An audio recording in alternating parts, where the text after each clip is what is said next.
دوستان سلام، خسته نباشید. حالا تو خوب انشالله. امروز 23 دی‌ماه ساعت 6 صبح اومدم دربتون، منتظر یکی از دوستانم هستم تا بیاد با هم امروز هم دوچرخه سواری بکنیم، هم ورزش صبحگاهی. انشالله که روز خوبی باشه.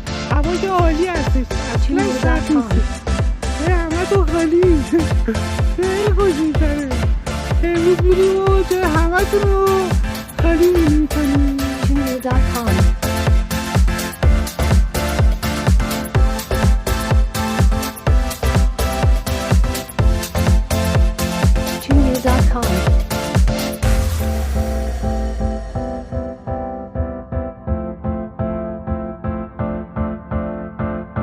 tunreel.com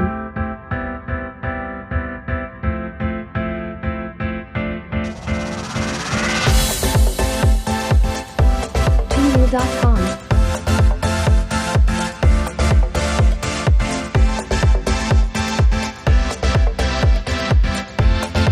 tunreel.com